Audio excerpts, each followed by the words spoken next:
Namaste everyone. This is Dr. Manoj Kuteri, Wellness Director from Atmandan Wellness Center. Today I'm coming in front of you to talk about a very common disease known as diabetes mellitus. Diabetes mellitus, or commonly known as diabetes, is a metabolic syndrome characterized by high sugar in the blood. And this particular condition in the beginning stage is called as hyperglycemia. This could be associated with normal levels of insulin in the body, or there could be higher levels of insulin, or even lack of insulin. Now, the most common types of diabetes are type 1 diabetes, also known as insulin dependent diabetes. And there is also another type which is called as a type 2 diabetes, that is non-insulin dependent diabetes, which are mostly lifestyle induced diabetes. Whereas the first one, type 1 diabetes, are mostly hereditary in nature. Besides these two classifications, there is also another third type of diabetes called as gestational diabetes, which normally happens during the pregnant stages of a woman. Either it could be temporary, or it could even lead to further complications even after delivery. Now, we know that in our body, the sugar that we intake is regulated by two most important hormones called as insulin and glucagon. Both these hormones are secreted by the cells in pancreas, and the function of these two hormones are totally opposite in nature. While insulin is the hormone that is responsible for uptake of sugar by the cells, glucagon works completely opposite. When the glucose is absorbed by the cells in excess, when there is overflow of glucose in the body, that gets converted into glycogen, and that gets stored in your liver and the muscles. So glucagon is an enzyme which helps in depleting this glycogen whenever we are in need of glucose, especially during long starvation period. So let's look at diabetes in detail before we even go to the management part of diabetes. The symptoms of diabetes, mostly this is detected quite accidentally. Okay, but some of the symptoms that can be noticed, or it can be looked for, are increased frequency of urination. We all know that even when we take a high sugar diet on one day or one evening, we get up during the sleep to go for urination. Okay, so high levels of sugar induces more frequent urination, and this is actually one of the most classical symptom of diabetes. And most of the people diagnose the conditions with this kind of accidental changes they happen. Other things would be increased thirst and increased hunger. Okay, they tend to feel hungry all the time, and also there is increased level of thirst. You know that whenever there is an increased sugar level in the body, that causes us to feel much more thirsty all the time. And another classical picture is about feeling tired and lethargic, and this is also very common because we all know that insulin, there is a condition called as insulin resistance, which I will explain to you later. And this particular condition, your cells are in constant starvation mode, which makes the cells to give a kind of biofeedback mechanism to your brain centers, which induces this kind of feeling to eat. Okay, so there is always like a feeling of being hungry. Now, as a complication of diabetes, you can also have, if it is not treated in time, you can also it can also lead into blurred vision, because it can affect your retina, and it can also cause tingling sensation, like all over your body, especially in the lower limbs. Numbness and tingling is also another sensation that you may feel, because diabetes is a disease which can affect every single organ in your body, whether it is nervous system or your eyes or your bones, anywhere.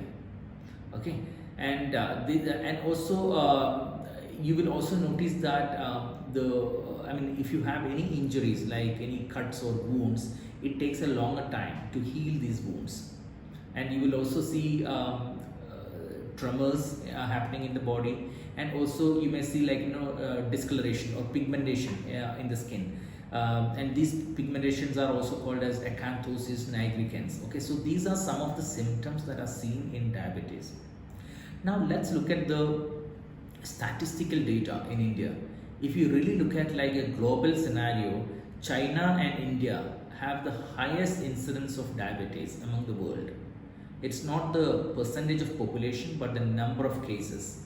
China almost hitting about 1 million and 100 million, and India somewhere around like 69 to 70 million. Okay, pertaining to India, if you look at the statistical data, in 1995, India had about 25 million cases of diabetes, and in 25 years' time, when we reached 2016, it actually just went up to 65 million. So the growth of diabetes in India was very exponential. Now coming to 2019, the statistical data by National Diabetes Association says that there are almost 12% of Indian population suffer from diabetes, and that is really scary. And this is one of the reason. This is one of the reason we need to be looking at this particular condition with the seriousness it demands. And this is also one of the easiest disease that we can manage or reverse, provided we adopt a healthy lifestyle habit in the early period of life. Now, looking at the main pathophysiology of diabetes, or how diabetes occurs to anyone. We have just used this term called as insulin resistance.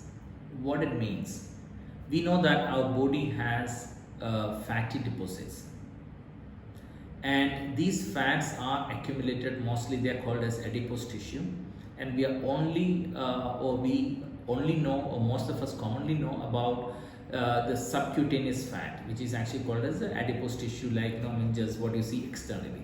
These are mostly the cosmetic fat. They are not really called as a metabolic fat. What is very crucial for us is something called as a visceral fat, which is settled deep within the viscera, in between the organs. And these fats are highly metabolic and inflammatory in nature. What it does is the visceral fat can yield in something called as insulin resistance. Okay, this is nothing but you have the normal functioning of insulin is whenever there is increased sugar intake, insulin secretion get activated. The insulin also binds with the receptors, insulin receptors, which are present on the cell wall. Okay, so that facilitate the transmission of glucose from the blood into the cells. So the cells can use and uptake insulin, sugar in presence of insulin, by making the insulin bind with the receptors and opening the channels. So that is what the physiology of glucose uptake that happens. Now in case of insulin resistance, what happens is your receptors are unable to bind with the insulin, although the insulin secretion is at the optimum or even in excess. So the cells are in a way preventing the binding of insulin to the receptors, which causes the channels to be, or the glucose pathways or the channels to be completely blocked. And this results in increased blood sugar in the inside the blood vessels. Okay, increased sugar in the blood vessels called as hyperglycemia, and it also causes relative deficiency of sugar inside the cells. So it is something like kind of cellular starvation.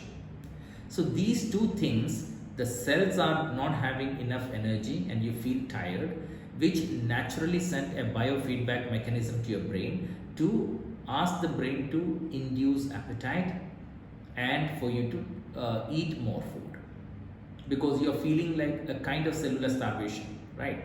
So in other words, increase sugar in on the other side, increased sugar in the blood causes raised levels of glucose in the blood, which can also send a biofeedback to the brain saying that there is excess of glucose, I need more insulin. So brain continuously produces this insulin. And whenever there is this excess production of insulin, we tend to enter into a stage called as insulin resistance, because your cells cannot tolerate any more insulin. It is something like you take the stress and you keep on producing the stress hormones for some time, and you will reach to a stage when there is a prolonged stress, you reach to a stage called as adrenal fatigue, because adrenals give up. They cannot produce any more stress hormones. It is the same phenomena that happens here as well. Okay, so what it does is the visceral fat, causing insulin resistance, also cause something called as an inflammation. So diabetes is not only a metabolic problem, it is also an inflammatory disease. Okay, the inflammation is always mediated by the macrophages, due to the fact that whenever there is a visceral fat or fat accumulation within the visceral fat cells, normally the nucleus of these fat cells get shifted towards the periphery, which is not really a desired process in the body, and these are actually just a change in the normal physiology. Okay, so this can actually just start or initiate a mild inflammatory reaction within the fat cells. So this is also something that we normally see in case of diabetes. Now let's look at the management, or how do you diagnose diabetes. Normally diabetes in the early stages is detected by looking at the symptoms, because most times if you correlate and if you try to understand the symptoms, you can very well diagnose diabetes. If you really see a case of classical diabetes, they will have all the classical symptoms we mentioned. Besides this, we can also understand diabetes by doing all the routine blood tests. Okay, normally what we look for is a fasting blood sugar. We also look for blood sugar after food, 2 hours after the food, post meal blood sugar. Okay, so not just one reading, but maybe the frequency of these tests. But the most accurate one, if you really want to find out whether you have been diabetic, if you're doing like a routine test after a long period, then to rule out, I would suggest that you do something called as HbA1c, which is actually the level of glycated hemoglobin in the body. Okay, glucose normally gets bond with protein. Okay, and hemoglobin and glucose can actually just form this glycated hemoglobin. Okay, so the levels of glycated hemoglobin can tell us whether you have been diabetic for some time or not, because this measures the average blood sugar for the last 3 months. Okay, so the average or the normal lab range for HbA1c is 5.5 to 6 or below that. Above 5.5 we call it as like a kind of pre-diabetic stage. 6 could be like a kind of mild diabetic, or 6.5 and above can also indicate the severity of diabetes. Now, how do we manage? Of course, knowing the cause for diabetes, the solution lies right there. We already said type 2 diabetes is something that is induced by lifestyle. So the only way you can manage diabetes is by changing your lifestyle. And there are a number of factors that actually comes into play. Okay, the first and foremost would be diet. Your diet has to be rich in vegetables, fiber, and also non-carbohydrate sources. You need to minimize the carbohydrate intake. The best strategy for diabetes is to consume something called as a low carb, high fat and moderate protein diet. And this will help you in treating diabetes and also to have a sustained management of diabetes without any medications. Most of the diabetic medications, as we know, has a number of complications. So it is important for us to just manage diabetes by adopting simple lifestyle technique, including diet. Okay, you can also consume fruits to moderate levels, but all the simple carbohydrate need to be completely avoided. You can also avoid the refined carbohydrate, Whole grain, prefer whole grain for all your carbohydrate requirement. Okay, you can also have other resistant starches like cassava or plantain flours and things like that, or even most of the root provisions like sweet potatoes, jackfruit flour. All these things can be taken as a substitute to the carbohydrate that are rich in sugar. Besides diet, it is also important that you maintain a proper calorie count for the day, because what happens is normally for diabetes there is a misconception that diabetes people need to eat like 6 to 8 times a day, which is completely wrong. You should only manage to eat 2 to 3 meals a day, and the other time you can snack on healthy snacks, which could be a bowl of salad, it could be maybe a fruit, or it could be few nuts. So these can be taken in between the meals. Now, besides following the diet, you also need to give an importance to exercise. Exercise is extremely important. Your body also has something called as an exercise induced glucose uptake, which means when you do an exercise, without the presence of insulin, your body can still uptake glucose. So you will not really reach to a stage of hyperglycemia that you normally have during a sedentary lifestyle. So exercise is also another factor. Then besides that, we also have a lot of yoga practices, especially practices that help in stimulating the pancreas and also to produce insulin, and this is mainly effective like in people with low insulin protection.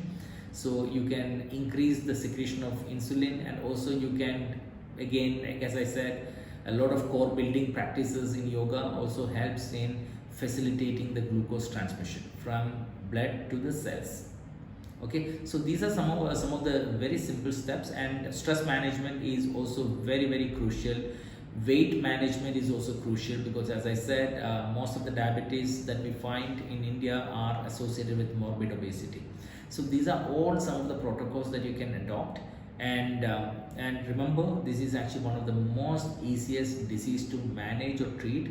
But if not treated, this is one of the deadliest disease that can affect every single organ of your body, which makes your life much more miserable.